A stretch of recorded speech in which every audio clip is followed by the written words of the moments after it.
I've played an unhealthy amount of Megabonk, like unlock every character in the game levels of unhealthy. So once I finally tapped out, my brain was still craving that sweet survivors-like dopamine hit. The whole reverse bullet hell / bullet heaven / survivors-like genre has basically become its own beast. Like most people, Vampire Survivors was the one that pulled me in, so when I stumbled onto this next game, I honestly almost skipped it. The cover art and screenshots had me thinking it was an action RPG. The tatted Viking bro with the clean fade wasn't exactly giving off Survivors-like vibes, but I dug a little deeper, and it actually looked like something I'd be into. And yeah, I wasn't disappointed. Jotunnslayer Hordes of Hel is a Survivors-like set in a dark fantasy Norse mythology world. It's got detailed graphics, balanced gameplay, and a ton of customizable ways to play. With the quickness, it became one of my go-tos whenever I'm in the mood for a full-on power fantasy. Hordes of Hel is basically Diablo meets Vampire Survivors. You get the Diablo-style action and 3D camera angle, mixed with the non-stop hordes of enemies, and that greed-inducing, luck-based leveling that hooks you into doing more runs. Visually, it's one of the prettier Survivors-likes I've seen. The textures, the 3D models, the interface art, it all has a surprisingly high level of polish.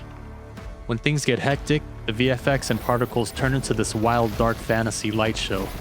Animations feel buttery, and honestly, it stands out in a genre where jank is kind of expected. The soundtrack leans cinematic, and the sound effects sit nicely in the mix, even when you're blowing up half the map. And the level design keeps things interesting with traps, treasure chests, and little gimmicks that push you to explore instead of just circling the same areas. One thing I really liked is how they handled the Norse mythology theme. Your abilities pull inspiration from different Norse gods, and your hero basically inherits their powers. You really do feel like a death machine dropped straight from the heavens. The enemy and boss designs look surreal, clearly Norse inspired but with the modern flair. Every run starts with picking a hero and a weapon. Heroes come with their own class traits and combat styles, and each weapon has its own special attack and stat modifiers. The game gets straight into the action. There's no fleshed out story mode or campaign, just locations to choose from, each kicking off a fresh run. You start with the basic attack and a weapon skill. You can auto-aim and auto-attack like a classic Survivors game, or you can control things manually. And the game lets you switch between the two whenever you want, which is really convenient. Your weapon skill is a special manual attack with a cooldown, so deciding when to use it is important. The loop itself is straightforward. Defeat mobs, scoop up XP crystals, level up, and pick new abilities or upgrade the ones you've got. You'll also get little objectives mid-run, things like capturing points, collecting items, mini-bosses, or simple puzzles. Chests also drop on occasion, so grab them for additional perks. Each run has a timer, so part of the challenge is finishing all objectives before time's up. Clear everything to summon the boss for the final showdown.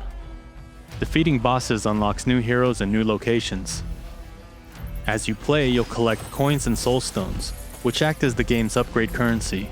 Coins get turned into skill points for the skill shop, and soul stones unlock new weapons. I like that skill points are totally reusable.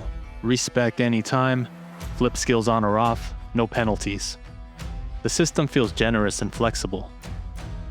Your hero can equip autocast class skills and god skills. Most of them are offensive, but you've got buffs and heals in the mix too. Class skills are unique to your hero, while god skills can be used by anyone.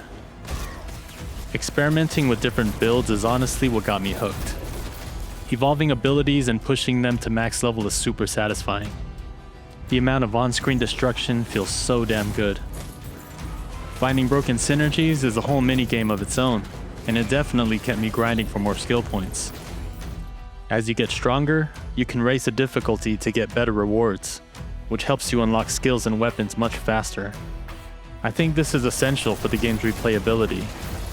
Beating that power fantasy is what makes Survivors-like so addictive. If you don't like timers, you can unlock endless mode for longer sessions.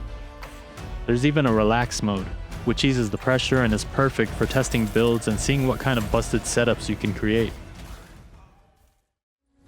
For me, Jotunnslayer feels really well balanced. I had fun no matter what mix and match of heroes, weapons, and skills I chose. No challenge ever felt insurmountable. Even the raid timers go by pretty quick. Objectives keep things snappy, and sometimes a run feels like it ends too soon. There's also very little story, which I actually liked. It's straight gameplay, easy to jump in and out of, and respectful of your time even when you fail. The on-screen action does get insane at times. I kinda lost track of what was hitting me, but probably because I wasn't locked in. I've gotten a ton of replay value out of it. I still have trophies, weapons, hero skills, and run modifiers left to explore, so there's plenty to keep me coming back. So if you enjoy horde survival games with light RPG elements, meta progression, min-maxing, and roguelike vibes, this is a game for you. Survivors-like mechanics are simple by design, but Jotunnslayer just feels good to play. And shout out to the dev for allowing game-breaking builds. Part of what made Vampire Survivors so special was the willingness to let players be completely overpowered, and I'm glad they went in that direction. Jotunnslayer Hordes of Hel is a refreshing take on the Survivors-like formula, switching things up just enough while giving you a unique world to experience. Currently it's available on PC, Xbox Series, and PlayStation 5. At the time of this video, the devs just announced co-op, so look out for that update in the near future. If you've already played it, I'd love to hear what you think. And if you pick it up after this video, drop a comment. I want to know what build you ended up running. Also, if you know of any Survivors likes worth checking out, please hit me with recommendations. If you enjoyed this video, stay tuned for something new every week. I'll be sharing my thoughts on indies, lesser known titles, and gaming gems that speak to me. And with that, consider Jotunnslayer Hordes of Hel officially Backlog approved.